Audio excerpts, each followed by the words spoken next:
You get dropped dead in this heat already. It's so hot, how you gonna cook?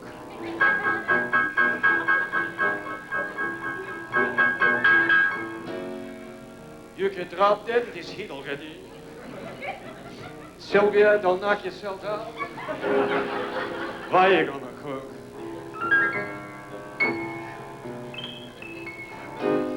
Better will God for a piece of chicken. Find a place with air conditioning. Let's go look.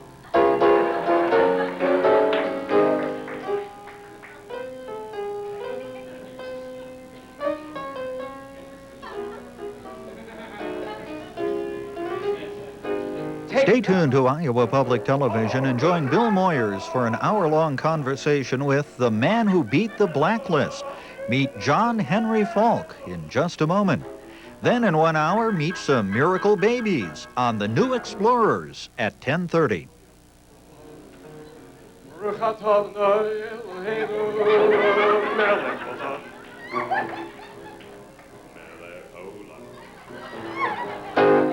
My niece, boy niece, won't even flick a chicken.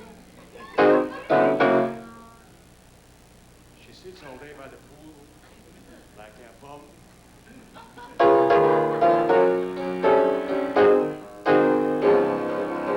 Thank you very much. Good night.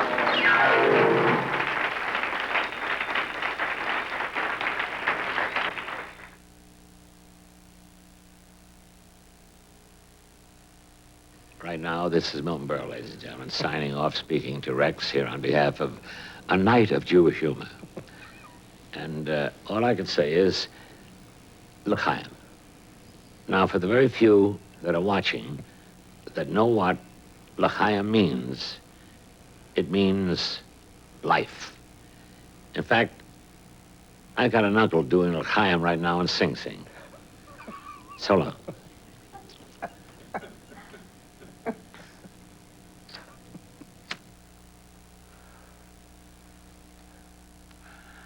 Oh. Special funding for this program was provided by the Fine Foundation.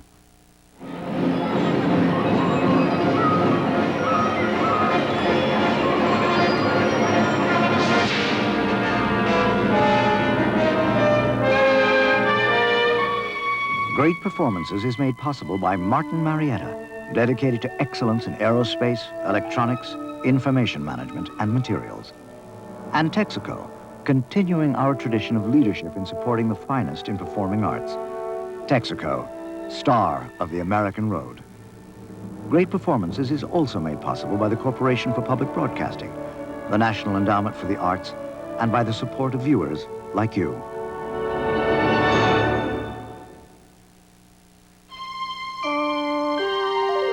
This is PBS. Spike & Company, with Spike Lee and Debbie Allen, spotlights well-known and emerging a cappella performers and showcases the many forms of their artistry, from rhythm and blues to gospel to pop, rock, and reggae. You may order a 90-minute version of Spike & Company on home video cassette for $19.95. For credit card orders, please call 1-800-336-1917.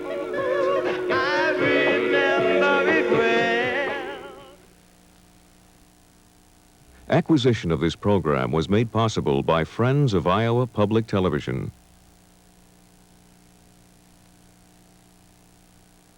You're viewing Iowa Public Television. Enjoy more TV worth watching next.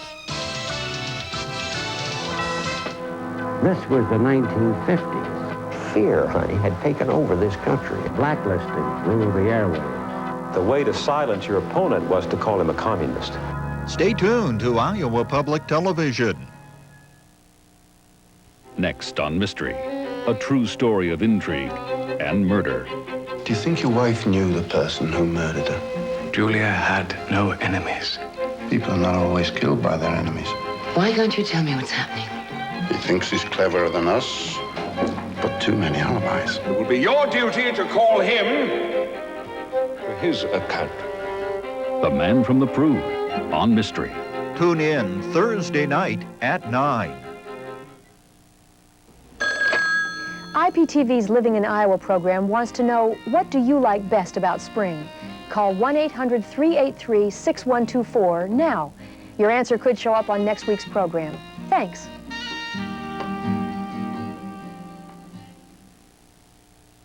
It's an AAU basketball doubleheader Sunday at 2 on Iowa Public Television. Catch the state's top high school players when the Iowa Girls Select Team, led by All-Stater Missy Miller of Colonesco, battle a star-studded Michigan team beginning at 2 p.m. Then the Iowa Boys Select Team, led by Fred Hoiberg of Ames and a host of All-Staters, take on the Soviet Union's junior national team. It's a high school basketball doubleheader Sunday at 2 on Iowa Public Television. My grandson! Shut down and won't blood! Hatred is a form of death. The most disturbing thing about hate is that all of us have it in us. Hate. What are its roots? And can we be rid of it? I'm Bill Moyers. Join me as we seek the answers in Beyond Hate. Watch Monday evening at 8, following The Astronomers on Iowa Public Television.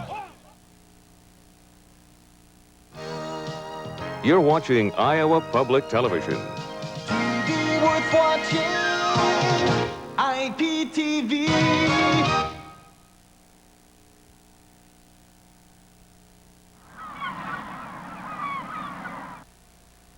Funding for this program was provided by the John D. and Catherine T. MacArthur Foundation, a catalyst for change.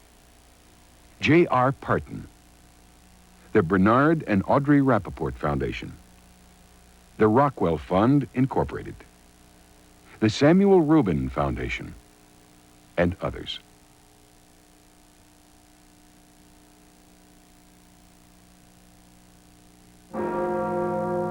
The genius of the government that we've established is the four great rights of the people: conscience, speech, press, and right to assemble are included in it, because this great notion will guarantee in perpetuity the right and protect the right of people to voice those opinions we loathe and despise, protect them with the same force it does those that we cherish and live by. Does this mean I'm a communist, Senator? That's awfully funny, isn't it, Mr. Secretary? That's terribly funny. This was the 1950s, the time of the Cold War, loyalty oaths, Joe McCarthy.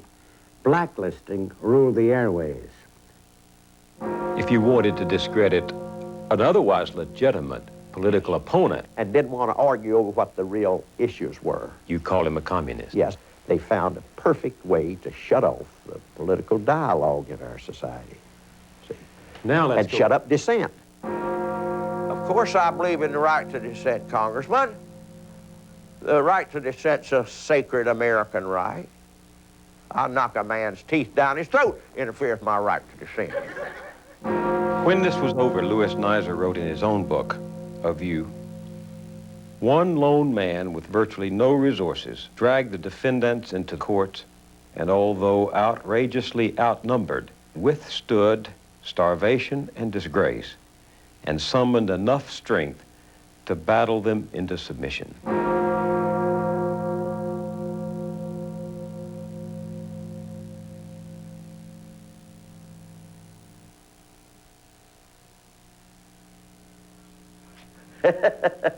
Well, how do you do? Thank you for coming. I'm just glad to see you. John Henry Falk, a key figure in a landmark legal decision, an articulate spokesman for constitutional rights, and a very funny guy. Calvin Banks, he invented a do-it-yourself baptismal kit. It was for shut-ins. And if you sent your money ahead of time, prepaid, Cal would send you an autographed picture of Jesus Christ that glowed in the dark. And his eyes would follow you anywhere you went in the room.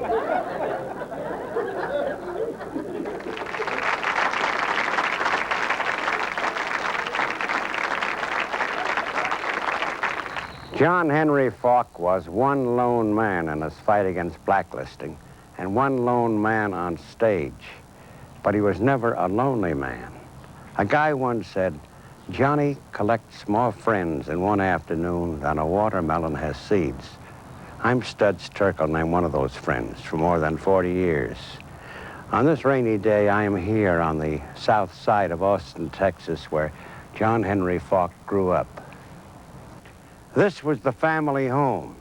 It's now a restaurant, elegant and famous, established by John Henry's sister, Mary Falk Cook. There are peacocks strutting in the yard where chickens used to be. But in a sense, this rambling old house hasn't changed that much. It was always warm and welcoming, full of kids and relatives and visitors, the sort of people who, years later, would become the inspiration for Johnny's characters. You know, he married somebody I was going to talk about. I was going to talk about the Magnus family. And he married Eloise Magnus. And he took his honeymoon down in Mexico. By himself.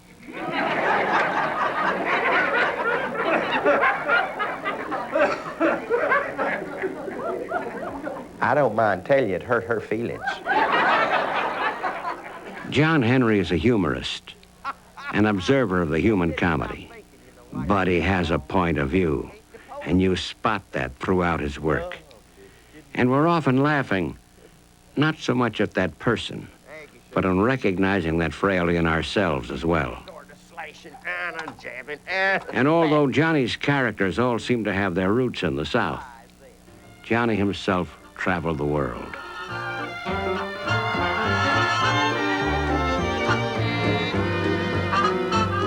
In the 1940s, John Henry packed up and moved to New York. In the next few years, he and his wife would have 3 children, and John Henry would build a career.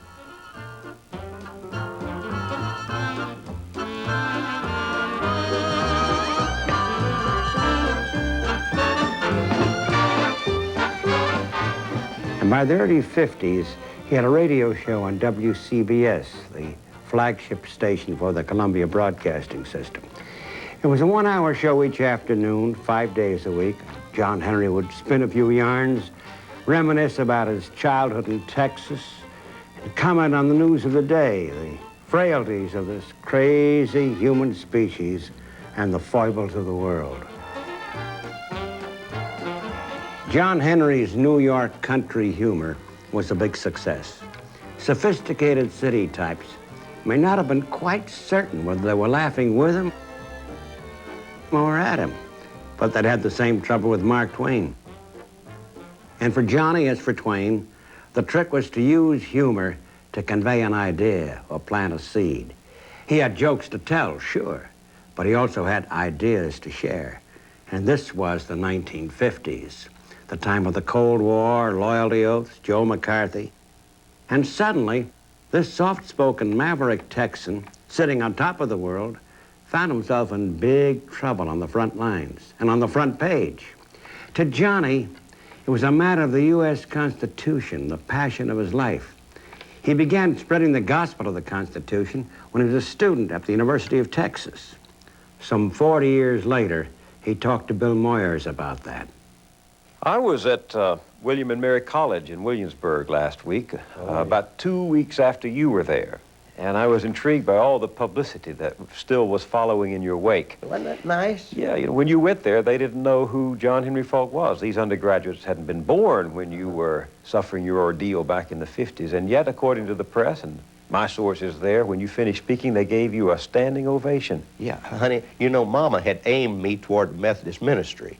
But by the time I got born, she realized she shot a blank. I still have an evangelical streak in me, apparently, because I used it there at that thing. I got to talk about the First Amendment, got to talk about the McCarthy period, and the trivialization of our most meaningful national experience, namely the election of our federal officers, the president and on down. And I got so carried away, I started saving souls, Bill. I really did. I got kind of state of joy at it. Did they know what you were talking about, these young kids at this very traditional college? See, I do a great many college speeches, and that's the reason I do, is that I'm determined that they shall remember that they shall know what the McCarthy period was all about.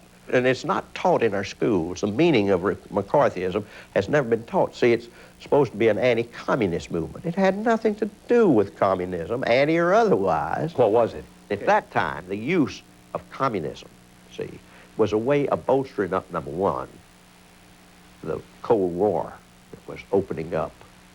And number two, and most important of all, and this is terribly important to understand the McCarthy period, it was a way of shutting off the dialogue.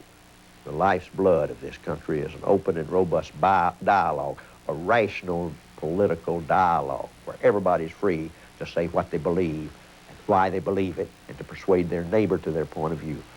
That is the way we move forward in our society. Well, what happened in the 50s was that the way to silence your opponent was to call him a communist. But we were told that there was an international communist conspiracy afoot, and it had its bony hand right on the White House door. And Roosevelt and that crowd of cronies that he had there were nothing but a bunch of old communistic things. I had an aunt that said, Johnny, they just scare me to death when I think they're right there in Washington, D.C., fixing to take over this government any day. And I said, hey, Edith, the people of this country are not going to put communists in charge of anything. You just don't know. You just don't know, Johnny. What's that story you tell about when you were 12 years old, your mother sent you out to the hen house to look for the chicken snake that was harassing the hens? Well, I use that usually to illustrate something. Boots Cooper and I were law and order men. I was a Texas Ranger, and he was a United States Marshal. When you were playing as kids? We were both 12 years old, and we rode the frontier between Mama's back door and her hen house and the cow barn out there. We lived out in South Austin, Texas. And Mama told us there was a chicken snake in one of the hen's nests out there. Would we mighty lawmen go out and execute it? We both of us barefooted in overalls, and we laid aside our stick horses, got a hoe, and went in, and the hens were in a state of acute agitation, and they had a crane in their necks, and we had to stand on tiptoe to look in the top tier of nests. And about the third top nest we looked in, a chicken snake looked out of. And I don't know, Bill, whether you've ever viewed a chicken snake from the distance of 6 inches from the end of your nose. Not that close. But I've kept the damn things look like a boa constrictor from that distance, although it's about the size of your finger. And Boots and I, all of our frontier courage drained out our heels. Actually, it trickled down our overall legs. and Boots and I made a new door through the hen house wall. And Mama came out and said, well, you've lulled me into a sense of false security. I thought I was safe from all hurt and harm, and here you've let a chicken snake run you out of the hen house. And a little chicken snake at that. Don't you know chicken snakes are harmless? They can't hurt you. Boots said, yes, Miss Falk, I know that. And he rubbing his forehead and his behind at the same time. Said, but they can scare you so bad it'll cause you to hurt yourself. And that's what happened. This is what happened to us during that period, Bill. We became so frightened of the... At our own freedoms. Yeah. And see, the men who erected the protections for the individual Americans back there 200 years ago believed that we would be capable of governing ourselves. And they knew in order for us to be, they would have to make it an absolute mandate. Anything of lesser force wouldn't survive the kind of crisis that they knew would come. They were men of great wisdom and vision, literate men. But they didn't put a Bill of Rights in the Constitution until the people demanded it. You know, that is lost on so many scholars and almost as many judges. And I don't know, I'm not lambasting the federal judiciary, but they at least should be acquainted as to how we came to have a Bill of Rights. Have you ever thought of how beautifully constructed, how wonderfully crafted that First Amendment is? Ooh, yes, I've thought of that a great deal. You know what it says? Literally? Yes. Congress shall make no law respecting an establishment of religion or prohibiting the free exercise thereof, or abridging freedom of speech, or the press, or the right of the people peaceably to assemble and petition their government for the redress of grievances. Why are you so passionate about the First Amendment in particular? I mean, you did bring those students at William and Mary to their feet talking about this. Because it puts every American citizen, whatever